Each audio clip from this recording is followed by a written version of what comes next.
Peabody and Associates. I'm alongside. Excuse me, sir. Put the microphone in front of me. The court reporter. Thank you.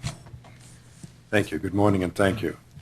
My name is Tom Crowley. I'm with L.E. Peabody and Associates, and I'm alongside Jim Hodder, a professor of finance at the University of Wisconsin. We represent the Western Coal Traffic League. This morning, our presentation will focus on the 8 questions raised in the board's November 27, 2007 order. We have developed a few PowerPoint slides that will assist us in discussing each of the 8 issues addressed by the board.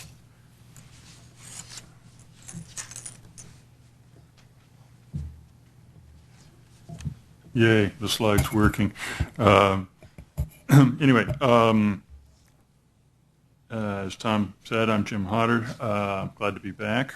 The weather's cooperating, at least in Wisconsin at the moment, and I managed to get here. I think the first thing that we wanted to mention is there's considerable agreement, I think, between our view and those of the railroad experts regarding the use of the risk-free rate. The board used the 10-year Treasury bond. I think that's reasonable. I have a preference for the 20-year bond, and I believe that Professor Myers and Dr. Stengel and Dean Humbert have also come out on that direction. I'd like to point out that the main issue here is you're trying to build in an inflation estimate or inflation forecast that's consistent with the life of the equipment or the investment that you're talking about, and hence it's appropriate to be using something that's long-term, not a 3-month or a 30-day T-bill rate. I don't think there's any disagreement on this issue. There has been discussion as to what rate should be used in estimating the beta. Professor Myers has argued that you should use a short-term rate because basically you're doing monthly style calculations. We concur that that's perfectly sensible. The slide here is an attempt to illustrate, although you can't see the colors, well, on some, yeah, you can if you look closely, that these rates, they don't move exactly together, but the upshot of it is if you use the 10-year rate as you did, you basically wind up with very similar betas to what you get with using a monthly rate. Tom Crowley and Dan Fapp ran those numbers, and they came out the same to like the 3rd decimal point. So, using the 10-year rate was not unreasonable, but we would concur that it probably is more sensible to use a short-term rate. And the next issue raised in the board's order is the market-wide risk premium. The STB proposed using the monthly New York Stock Exchange data for a 50-year time period to calculate the annual market risk premium.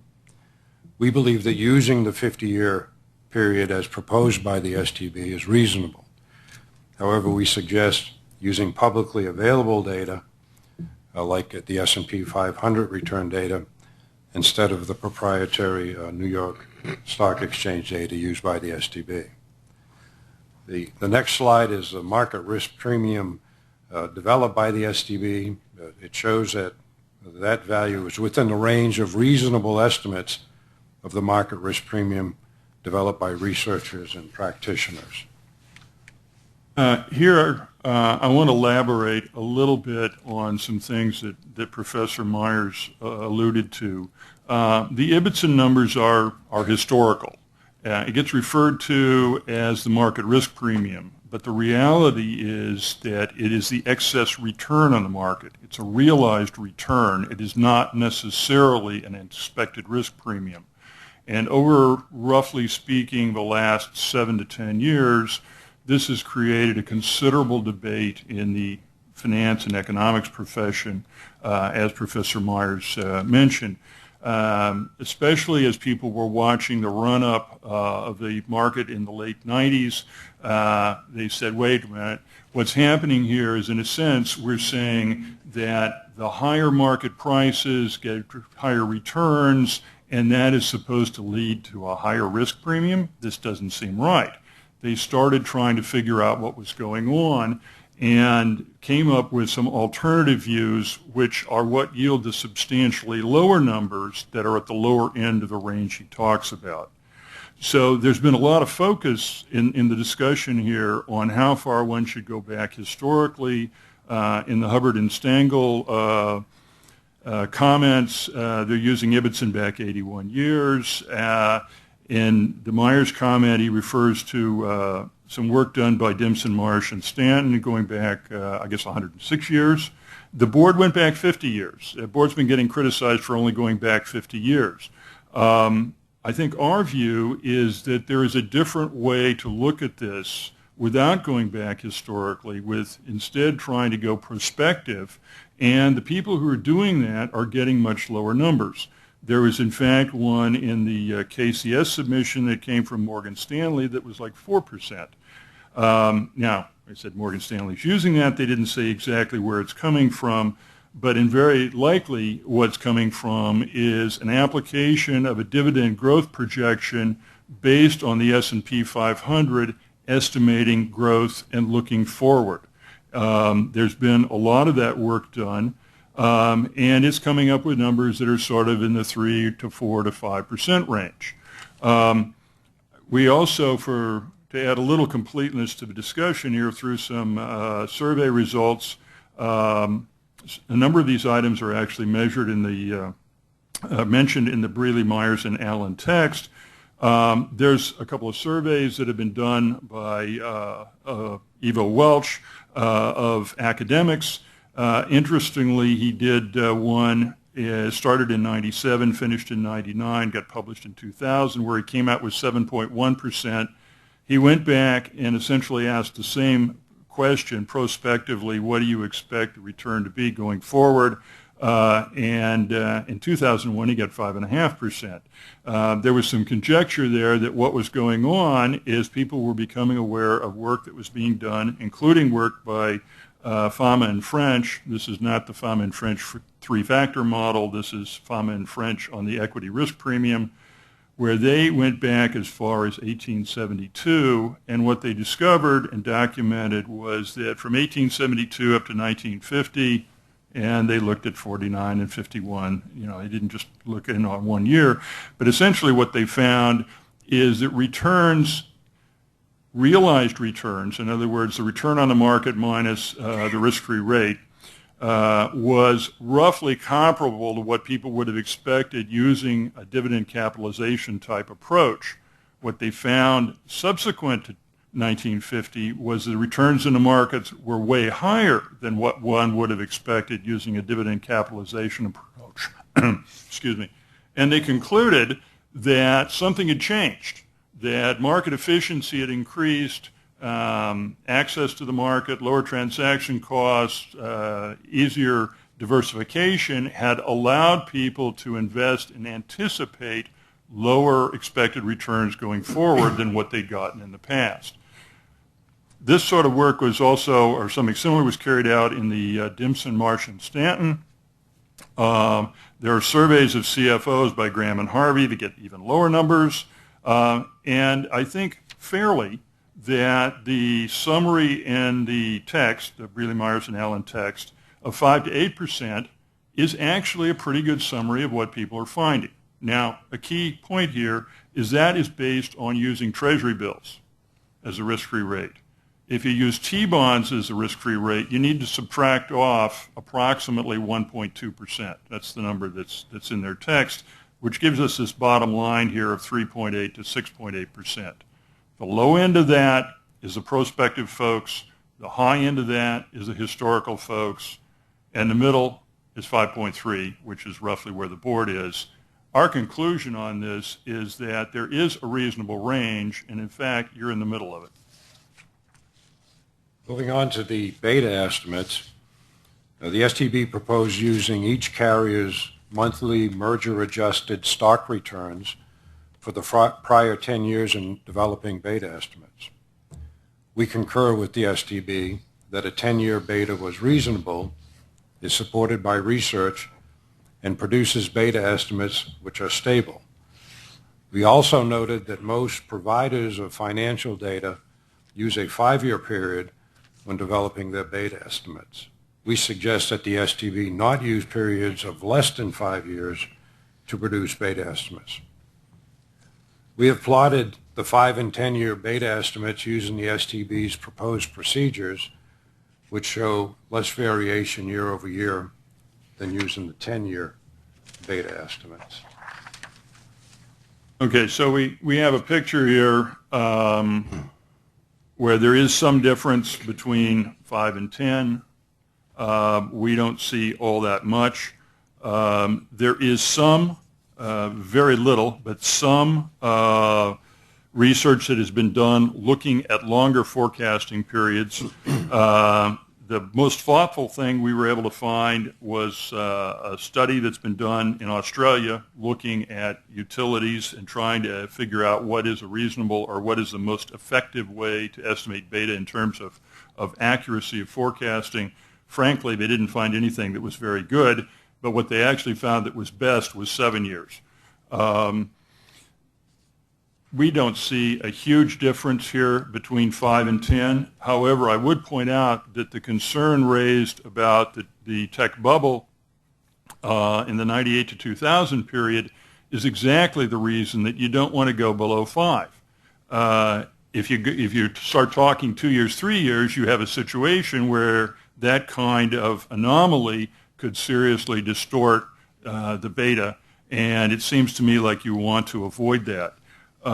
Professor Myers has raised and provided some evidence that suggests that going to weekly observations might be a useful thing to do. The issue here, and very few people have looked at this, and at least I was not able to find much in the literature on it. The issue is that you start to worry about the liquidity of the stocks and how often they're trading. You can be pretty confident that you can get a number for the S&P as of the close of business any day you want where the trade was within the last minute. The question is, how far back was the trade for the railroad in question? And so as you go to shorter and shorter time intervals, that becomes a deeper and deeper problem. I don't know what he found there on the weekly data, but if the weekly data shows fairly good liquidity, then that may be a sensible thing to explore. But it seems like we need a little bit more information before we actually go and endorse shifting from weekly to monthly. The next issue is the multi-stage discounted cash flow, or DCF model. The STB proposed not to use a multi-stage DCF model to estimate the railroad industry cost of equity because it could not find a reasonable way to select the time period over which to phase down the initial growth rate. We concur with the STB that there is no definitive answer in how best to phase in different growth rates in a multi-stage DCF model, and that this could lead to result-oriented manipulation of the model. We also believe that if the STB were to adopt a multi-stage DCF model as a cross-check to the CAPM, phasing in the long-term growth rate over a 10-year period after initial growth phase-in would be a reasonable approach. This graph on the screen displays a 10-year phase-in based on 2006 railroad growth estimates and a 6% long-term growth factor.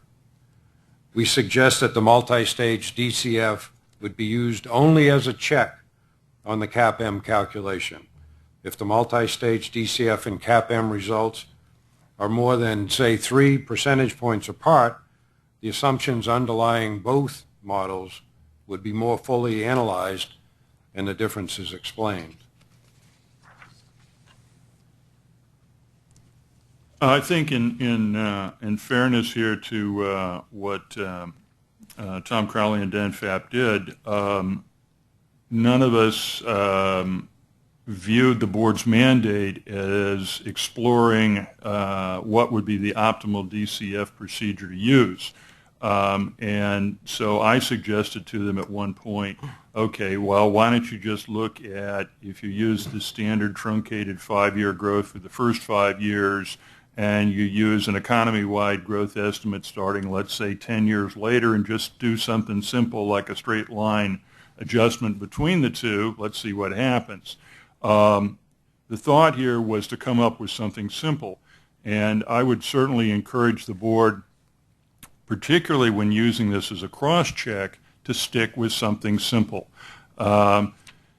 The difficulty when you don't understand what's inside the black box is that everybody can throw in comments on it and everybody can criticize it, but you can't really defend the situation because you don't know what's being generated. Dr. Stangl and Dean Hubbard have suggested the Ibbotson three-phase growth model. Well, I looked at that. I looked at the Ibbotson explanation. I don't exactly understand what they're doing. One thing that's clear is they got 8 railroads in there and not 4. So for openers, I know that you can't just use it straight out of their book. On top of that, it appears that what they did is they use a 5-year forecast for industry growth for years 6 through 10. Now, if we're doing this for the industry, de facto, I think what we've got is we've got 10 years of industry average growth, and then apparently we jump down to a long-term growth phase, but with no transition.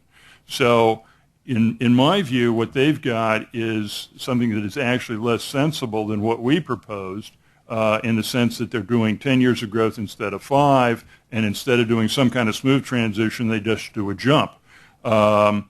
Whether it takes 10 years to phase down or less, I think 10 years is sort of kind of at the outer end of what's reasonable for a transition. I think less than 5 is not reasonable. Somewhere in between sort of makes sense. And I think that, you know, if the board really wants to seriously look at three-phase DCF as something they were going to average as opposed to something that they're going to just use as a check, then people have got to look at this thing more carefully. But our suggestion here was that it be used as a check to see whether or not, in particular, the beta estimates and the market risk premium estimates make sense in terms of what kinds of results are coming out of a DCF model. The next issue is the long-term railroad growth. The STB does not currently utilize a separate long-term growth factor in its development of the railroad industry cost of equity. We believe, as others have suggested in this proceeding, that the railroads will grow in the long term at a rate equal to the growth in the general U.S. economy as measured by the nominal change in the GDP. The dividend growth factors, which is the next issue raised. In employing its single-stage DCF model, the STB used the factor 1 plus G divided by 2 to account for annualized growth in dividend yields. If the STB were to adopt a multi-stage DCF model as a component of the cost of equity calculation, the use of the 1 plus G over 2 factor to estimate the first period cash flow is not required. We recommend that the STB not make this adjustment. Moving on to the last series of requests of using both CAPM and multi-stage DCF, the STB has historically relied upon the use of a single methodology for estimating the railroad industry cost of equity. We propose that if the STB were to adopt a multi-stage DCF approach in developing the railroad industry cost of equity, that this approach be used as a check and not a replacement for a CAPM approach.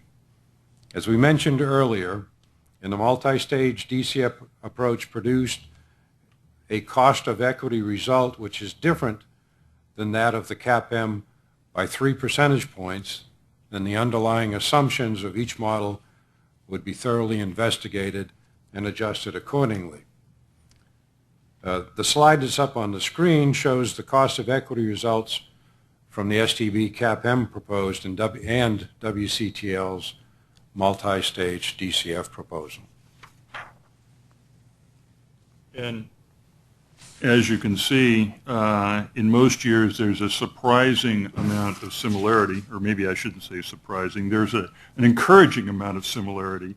A couple of things I would point at, and first of all, there's a pretty substantial difference here, particularly in 1997. We went back and looked at